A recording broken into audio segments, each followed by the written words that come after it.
In tears, he signed the divorce papers at a Christmas party. Her entire family laughed. Not knowing he is the billionaire's son, what happens next shattered their world completely. Sometimes the people who laugh at you the loudest are standing on the edge of the greatest regret of their lives.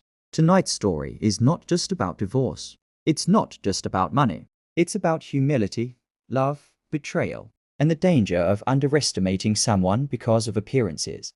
Before we begin, let me ask you something.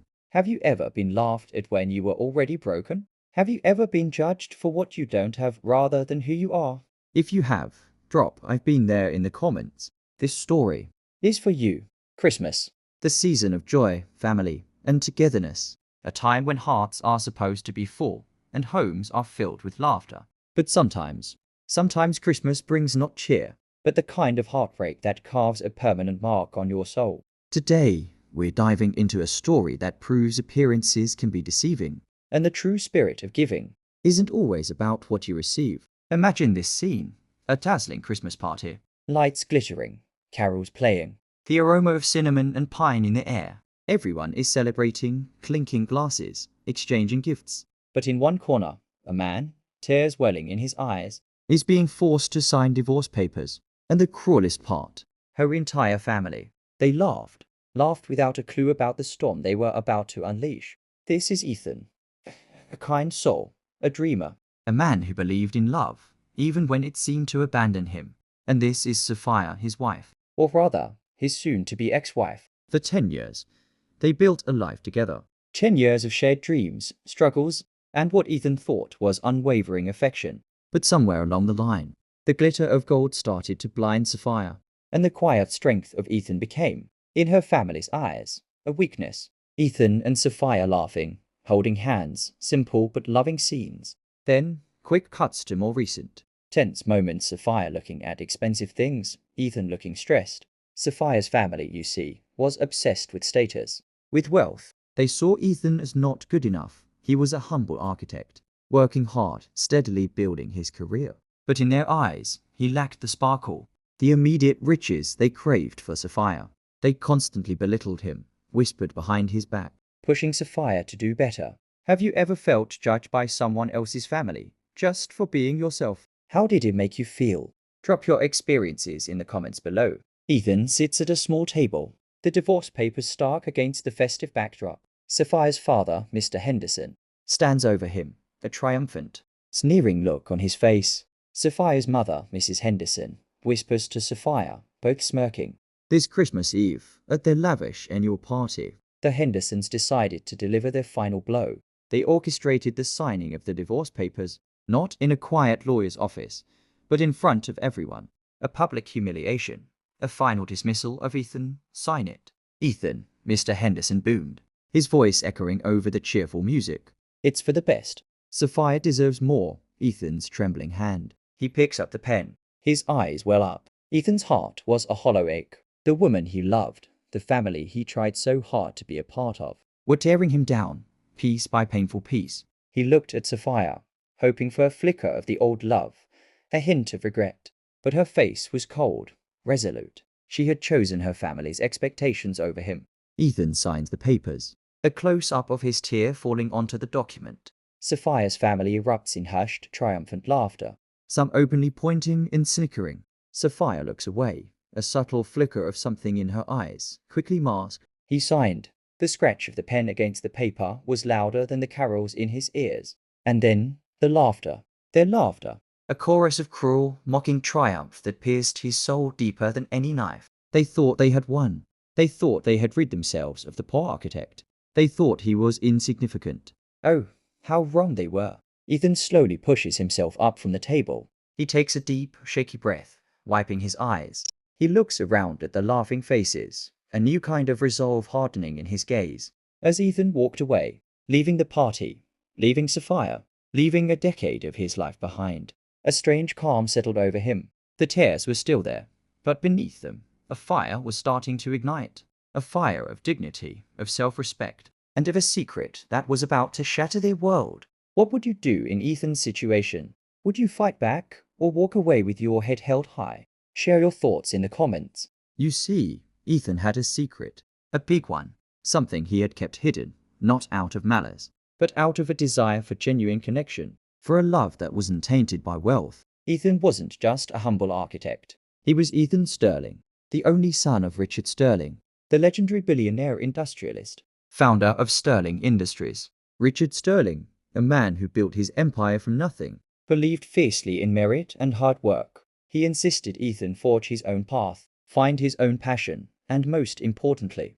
find love for himself, not for his fortune. Ethan had embraced this, working under an assumed name at a small architectural firm, proving himself day in and day out. His father, incredibly proud, had only recently begun to involve him more deeply in the family business, grooming him to take over.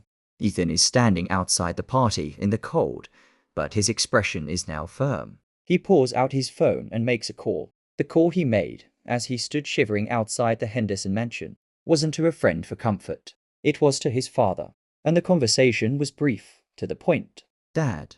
Ethan's voice was steady. "It's time." "I'm ready." What happened next wasn't about revenge in the petty sense. It was about consequence.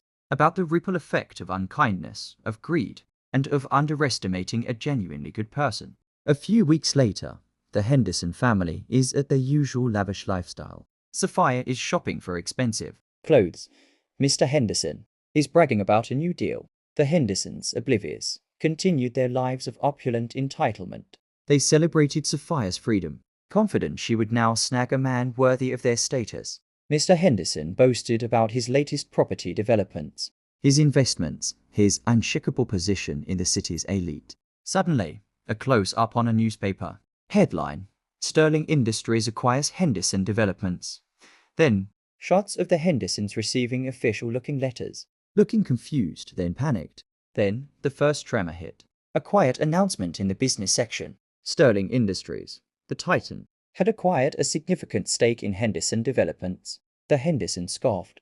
"Just business," they declared. "Nothing to worry about." A more dramatic headline: Henderson Developments in financial turmoil. As Sterling Industries takes control, the Hendersons look increasingly distraught, arguing amongst themselves. But then came the announcements. The withdrawal of crucial investment, the recall of loans, the strategic dismantling of the very foundations of the Henderson empire. All perfectly legal, perfectly timed. Every move a chess piece played by a master, orchestrated by Ethan's father, but with Ethan's calm, steady hand guiding the strategy.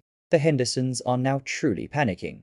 Lawyers are called. Sophia looks genuinely worried, her expensive clothes now seeming irrelevant. Mr. Henderson is on the phone, shouting. They didn't understand. How could this be happening?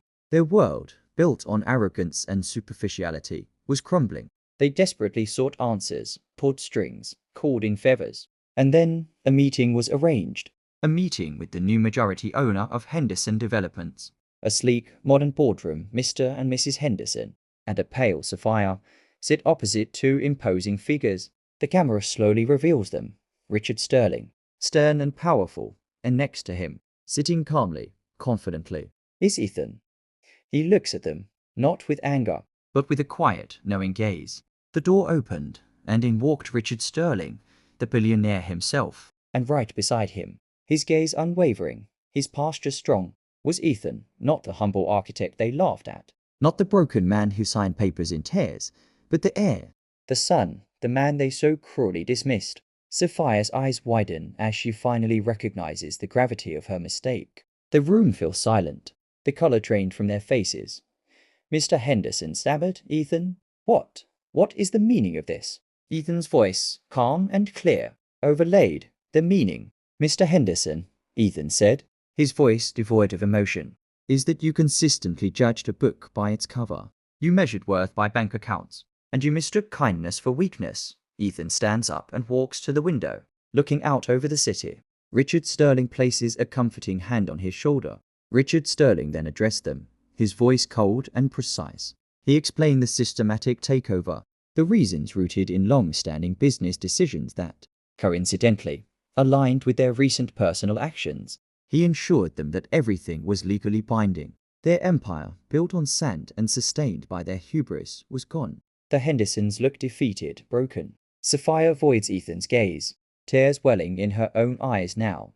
But are they tears of regret or just loss? Sapphire, once so confident, so dismissive, could only stare. The man she discarded, the man her family ridiculed, was now the very hand that signed away their fortune. The laughter of that Christmas party now echoed in her mind, a hollow, mocking sound. If you were Sapphire, facing Ethan now, what would you say? What would be your deepest regret? Let us know in the comments.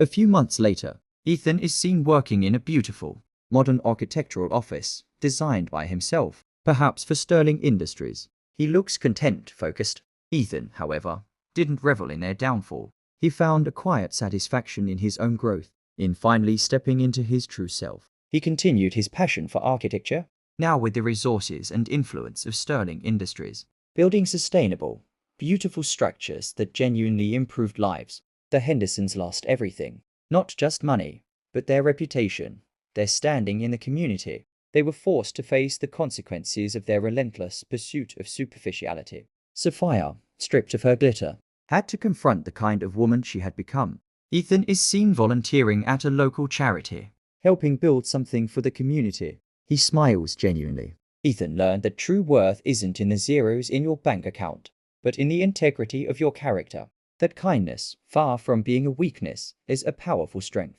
He found love again eventually, with someone who saw his heart, not his name. This story, though extreme, carries a profound lesson. Never judge a book by its cover. Never underestimate the quiet ones. And remember, true wealth isn't measured in dollars, but in the richness of your character, the kindness you show, and the respect you earn.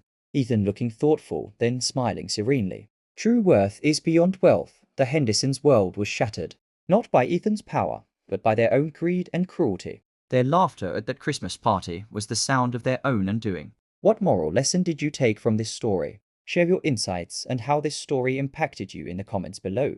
And if you believe in kindness and inner strength, hit that like button and subscribe for more stories that touch the heart.